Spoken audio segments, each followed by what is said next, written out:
Sri, welcome. Hi, David.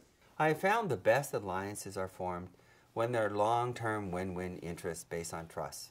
The complicating factor is oftentimes there's a large company and a small company, so there's an asymmetric size relationship. The iconic example is Microsoft's alliance with IBM in the late 80s. How have you identified and formed long-term win-win interests to create alliances? So, go back to the 110 billion story. And we said when we created our proposition, it was about going after the first one-third, which is labor, for contracting that market. And sustaining it was about going after the next two-thirds. As a first step in going after the next two-thirds was, how do we actually get the data center hosting of our customers?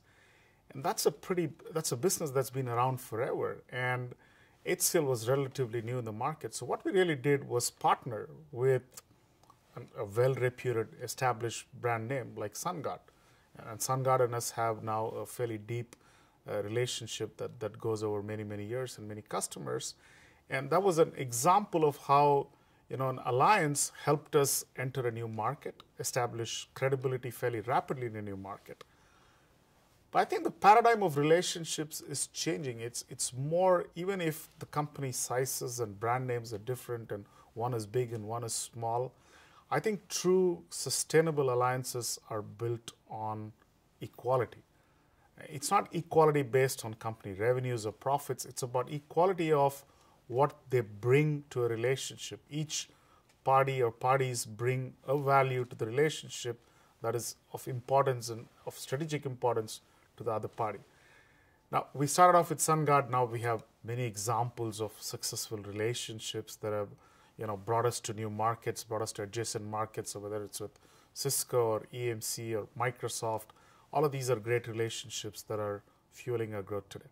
Sri, how do you go about finding the right fit for a win-win relationship for the long term? I want to give you two perspectives to that. So why is it that the Moore's Law happens in our business? And how do we think about that? And then how do alliances play into that? And how do we make sure we have the right alliances, right? So the way we think about it is not that, yes, the second one happens faster, the third one happens faster. The way we think about it is that the first 10 took a certain amount of time. The next 100 has to take the same amount of time. The next 1,000 or 1,000,000,000 has to happen in the same amount of time. So that's the way we think of our timeline. It's equal. In equal parts of time, we have to grow our revenues pretty much close to 10x. And that's actually the way even we think of goal setting within our organization. So we set goals. We tell our folks, think of when will you get to, say, 100 or 500. It's about a race. Think of a 100-meter race. The race is not about how much can you run in 10 seconds. It is about how quickly can you get to the 100 meters. In traditional corporate goal setting is actually more of how much can you run in 10 seconds, which is what revenues can you achieve in 1 year, which has its uses for many purposes.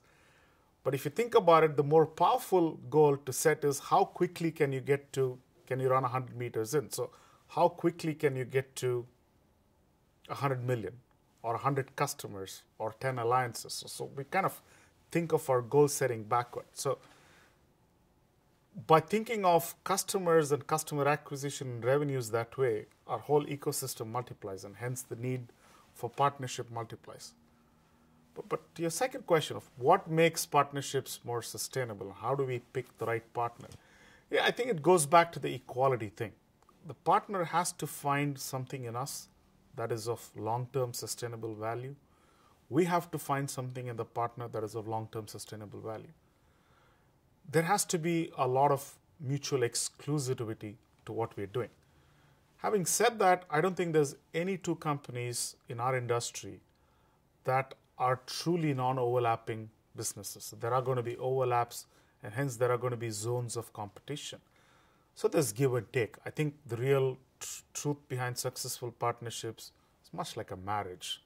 There are things you have to give and take. So yeah, this market, I'm going to vacate for you, or but that market, you're going to give me a preferred position. So that's what underlies our good relationships.